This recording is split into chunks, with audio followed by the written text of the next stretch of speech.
So this is something I've been meaning to do for a while, probably I guess about a year or so. About the time I started videoing war games and such, and that's do a video about more wide-ranging topics, and this one specifically about science fiction. It's not going to live anywhere on Board Game Geek. I'm just going to put it up on YouTube and let it be there. And it kind of not working in conjunction, but kind of in the same vein as the podcast. Just talking about games in general. And maybe I should save this for the podcast, but on the podcast we usually talk about just war games. This is going to be about science fiction games, science fiction war games, tactical science fiction games that you can play in solitaire. And that's kind of the tact I'm taking. We'll look at a couple other ones at the end. And I have some crib notes to keep me on track and to ensure that I don't forget something. So the first one's actually a game, before I even get there, me and science fiction. Science fiction is, I guess I would say, one of the things I really enjoy. Genre fiction in general I tend to enjoy, but science fiction specifically, I grew up reading it, kind of some of the older science fiction. I'm going back and actually reading a lot of stuff that I may have forgotten about. But I focused a lot of my reading early on in my life on more of the dystopian fiction, or speculative fiction, which I guess is what it's being called now, which isn't necessarily science fiction. 1984 isn't really science fiction. A Brave New World, stuff like that, that's more dystopian. I read the Foundation series. I read a lot of the Star Wars books when I was younger, all the EU books. And I guess, I didn't think about those, but a lot of the reading I did is kind of strategic scale. I like the idea stuff. Now I'm reading the culture books by Ian M. Banks that I really enjoy. Stuff like Ender's Game, I read as a young man, and I really enjoyed. And as I talk more about it, I guess I'm realizing that a lot of it is more militaristic than I think about. Ender's Game, obviously, the Foundation series, the stuff I'm reading now, the Culture series is pretty. My kids home. I guess they are more militaristic than I think about, but a lot of it's kind of grand strategy. Ender's Game is taking over galaxies or planets, Starship Troopers. A lot of the. I read a lot of Heinlein too, actually. Now that I think about it, so it's interesting for me with games to explore the tactical side, and I don't know why it's that much different than straight war, historical war games. But I like the science fiction aspect of it. It adds something that I can actually get my teeth into more than, some of the historical stuff. I'm a lot more into history than I used to be, but science fiction still really speaks to me. So the first game, and I'm going to go chronologically in the order of the games that I've played. The first one was Space Hulk Death Angel, which is a card game that Fantasy Flight put out, and I don't actually own it anymore. I've been thinking a lot about it recently, and I might pick it up again. But it's just a card game. You lay out a map according to scenarios. You draw a scenario card, and it tells you how to set up, if I remember correctly. And you're setting up cards, and you're setting out Space Marines that then get attacked by Gene Stealers. It was the first solitaire game I bought. It's the first game I bought to play solitaire. It's not a solitaire only game. I think it's like 1 to 6. But it's a cooperative game, so cooperative games tend to be okay playing solitaire. but I bought it knowing that I would never play it with anyone else. I just wanted to play it solitaire. I just wanted to experience it. And it was right when I was thinking, okay, you know, I don't have a ton of time to go out anymore and play in a group. I want something that I can play by myself. And I played it a lot, which is why I ended up getting rid of it. I traded it for something else that I probably still have, but it's a lot of fun. It's definitely only tactical, and this is a game I bought actually before I was playing war games, before I had any desire to play war games. So, and I wouldn't really necessarily think of it as a bridge. I mean, it was like 2 years before I played. It was a year before I played Sekigahara. So it wasn't, you know, a bridge into conflict games at all. But so the story, I mean, it's aliens, it's Space Hulk, it's Space Marines go into a ship, and they're getting attacked from all sides, and they're just trying to survive, more or less. It's very luck dependent. It's a lot of dice rolling, but you can mitigate it, much like in a lot of these games. So I probably don't need to talk about it. But so as you enter a card, you pick which side to defend or attack. And if a Gene Stealer pops up, you get to attack, and if not, they get to attack you. You know, pretty typical stuff. While I'm talking about the Space Hulk property, I'm going to say Space Marines a lot. I think that's a generic term. I don't think it should be copyrighted or trademarked. And I think if it's general use, then it can't be. So let's make it general use. So the next game up is Rescue from the Hive. And this is a game I picked up because of Callendale's list. It's on his list and he still hasn't covered it. But I, you know, getting this was post-war games. I had found out about SPI and about Ares magazine, kind of, you know, exploring war games and exploring science fiction war games. This popped up as one that I definitely knew I needed to get, specifically because it has solitaire scenarios, and this is, a lot of these games are pretty typical. This is a rescue mission, obviously, but it's a group of Space Marines. They go onto an alien ship trying to rescue the ambassador and the ambassador's daughter, who has fainted.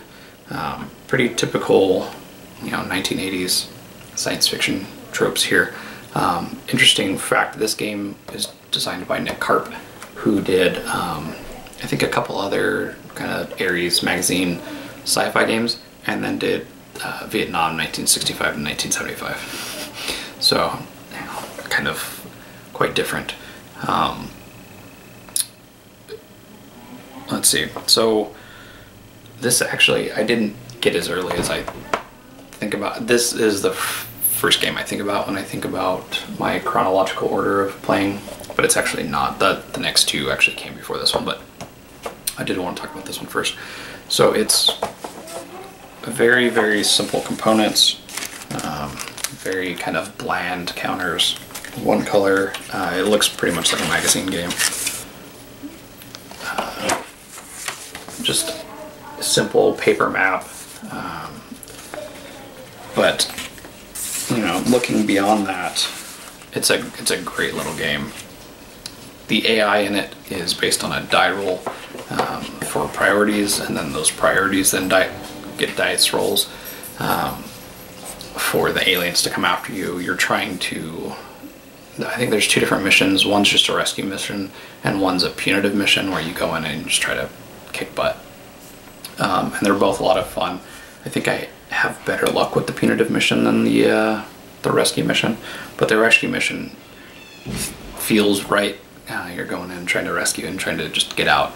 But as you get to the alien ship, they get to attack you before you can land. You're landing and trying to spread out, and it's broken out into little hives within the ship, and each hive has a queen who's then, and there's an uber queen, and she can take people over and do all sorts of fun stuff. It's a lot of fun. It is 1 or 2 player, but I have only played it solitaire. It's a lot of fun for that. You kind of have to forgive the simple graphics, the simple map, the simple counters, but I can, and I actually prefer that. So this one was actually the first science fiction war game I bought, and this is this game is way out of print, by the way. Obviously, it's an old SPI game. This is Nuclear Runner 68 by Lock and Load and Petra Titunia. I did some videos on this a while ago. This is the actual first sci-fi war game I bought, and I've played it quite a bit. It's been a while since I have played it, but for a while, about once a month, I would come to it and play it. Let's see, what do I need to say about it? This was, I think, also one of the first games I ever pre-ordered. I saw it up for pre-order on Lock and Load's site, probably through a science fiction war game geek list, and just knew I had to have it. It's based on an older game that it was either self-published or kind of web-published kind of thing called Nuclear Winter 78 by the same designer. It's set in this universe that he has. He has a like Mad Max style game set in it too. It's just print and play. So in this game, it's set in 1968, but in a post-nuclear, more nuclear World War II in Germany. Germany's irradiated, it gets walled off, and then a couple years later, in 1968, weird stuff starts to happen. The Vietnam War never happens. For whatever reason, it explains it. The fiction in this game is actually really, really good. And it's not something I tend to care for in a lot of games, kind of too much fiction. I just want the story to get set up and get into the game. The fiction in this, the universe that it creates, is really, really good. So there are 3 factions. It's basically the residents or the citizens of Germany who are irradiated and walled in. They're kind of just left for dead. Turns out they mutate into these crazy mutants. And then the Nazis who are there, the kind of Nazi elite, go underground before the bombs drop. They come out, they start causing havoc with kind of newer weapons and such, and then the NATO forces come in to investigate. So you have the 3 factions who battle it out. It's all scenario based. The scenario kind of sets up what you're doing, and you play it out from scenario to scenario. I guess you can do a campaign where things tie together, but I haven't really had much luck with that. This isn't meant to play solitaire, but it plays pretty well solitaire. It's all open information. It's a chip pool mechanism for activation, and everything's pretty much out on the table. So as a tactical puzzle, it's a lot of fun to play solo, and the world it's set in is really, really cool.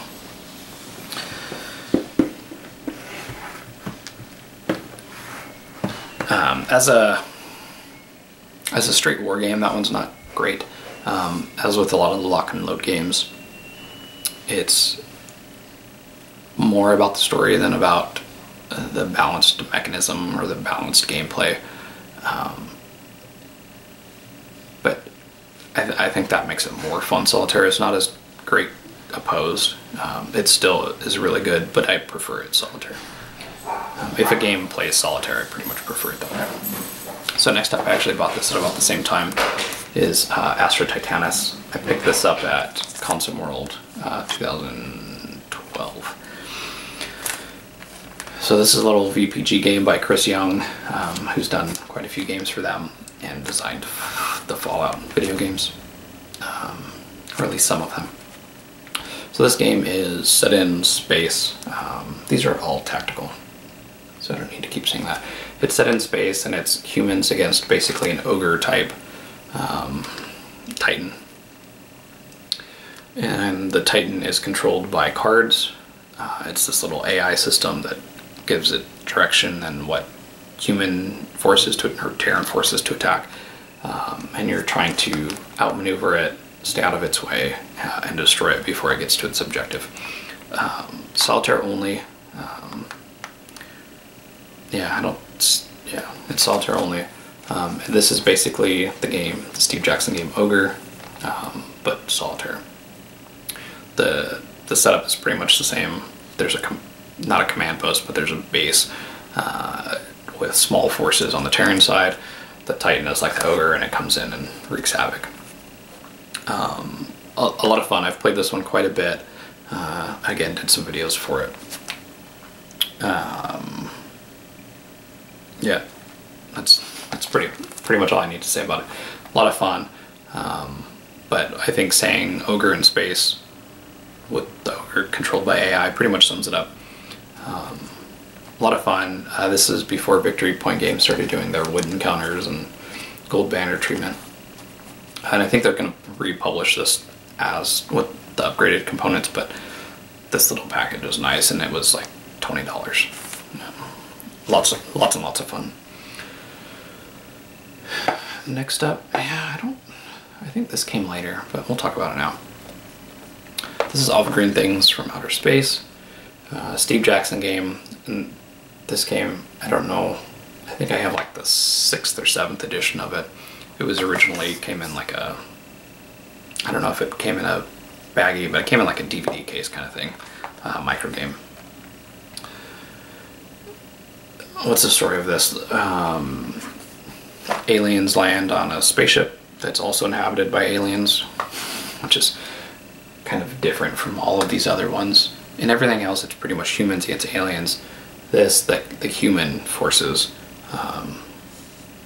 are still alien-esque. And then the awful green things are these one-eyed little monsters. Let's see if we can get... So it's a small game, and it's pretty simple. So these awful green things land on the ship. I'm gonna make a mess. Should I just...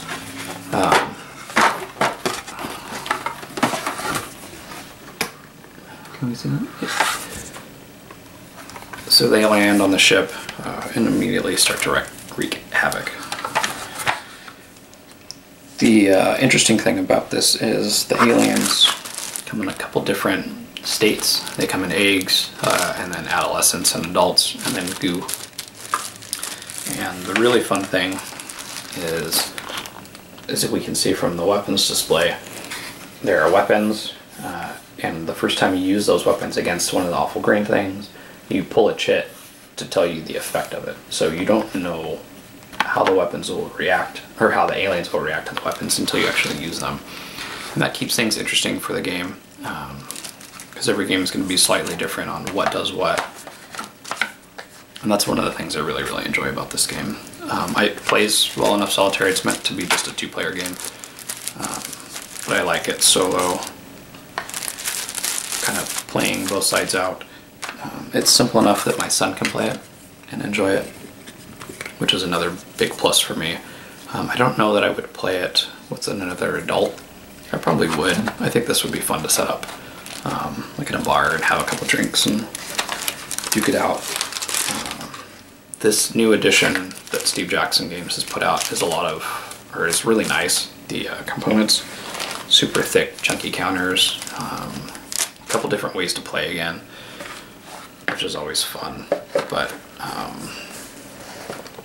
just a lot of fun. It's a typical movement combat kind of system.